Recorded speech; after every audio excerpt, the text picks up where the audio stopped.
All right, so this actually was my Jesse tree that I created after reading all of the stories.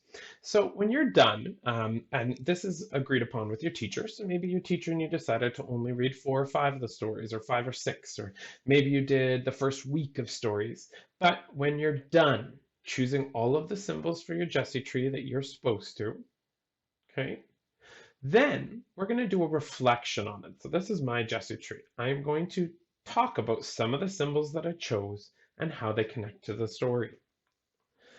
That's on the very last slide after all of the different stories. Here's my reflection sheet. It's another handout. When you're ready, click Start. Now I'm ready to talk about some of the symbols that I chose and how they connected to the story. So I'm choosing a date and a person. Most of the stories have people names. That should say story probably, but choose a date and a story and write it down there. I have a couple options for how I can um, choose or how I can write. I can use inking, so I could write about Noah. Okay. That's one way, but as you'll notice, the inking, especially because I'm using a mouse, isn't really easy to read, so you can also add text here. What symbol did you choose? Well, you know what? I could even see if I have an arc here. I chose an arc. It doesn't have to be the same one. No. Or I could just write it down, and I think that's what we're going to do. I don't like any of those symbols. They're not similar to mine, but just know you could put a little picture of it there. But we do need to answer the question, how does it connect to the Bible story you read or watched? So I'm going to add in some writing, some text by clicking there, and then clicking right here. I chose Noah's Ark. Okay, so I answered, what symbol did you choose? Now I need to answer, how does it connect to the Bible story? Oh, and if you can't read like this, you can always click off, move it down, and then come back to edit it again. Double click to open it. So if you didn't see that, click and click again. Double click really quickly to edit. I chose Noah's Ark. How does it connect to the Bible story? In the story of Noah, God floods the earth, but saves Noah and 2 of each animal in a boat called the Ark. Awesome. So you see how it doesn't, so it goes down here. I can always change the size by dragging this little blue dot.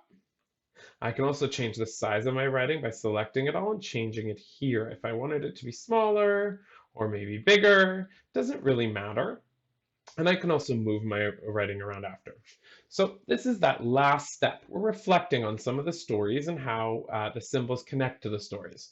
So we answer which story or day we want. So Noah, and it was the 3rd day, December 7th, I believe, but you don't need to write that down, just so your teacher knows what story you're talking about.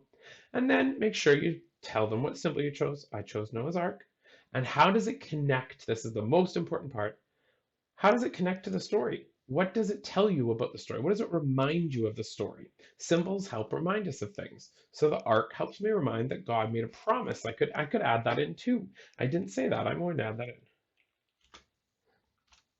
in. God made a promise never to flood the world again. All right.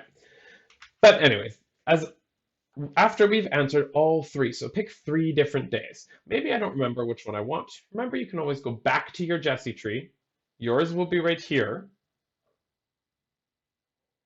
But Mr. Prather already went through all the work of creating this one. So I'd go back to my Jesse tree. Maybe I'd pick the apple and talk about Adam and Eve next. Maybe I would pick the sheep and talk about Isaac.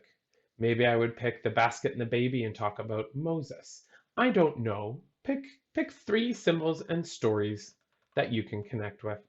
Last but not least, we have a couple just fun games. See if you can match the symbols, my symbols. They won't be yours, but see if you can match the symbols to the stories. So, Adam and Eve. There we go, Adam and Eve. Awesome, I got it right. All right, next. Rank order. These are just fun little games that you can play afterwards. What order do the stories go in? I know the first one was creation. I got it right. The next one, let's try that one. Oh, no, if it's wrong, it'll bounce back. See if you can get the stories correct from the oldest stories, the first stories from the Bible, to the newer stories in the New Testament from the Bible, well, closer to the New Testament. All right, I hope you enjoyed creating a Jesse tree in Smart Learning Suite Online. Thanks, everybody.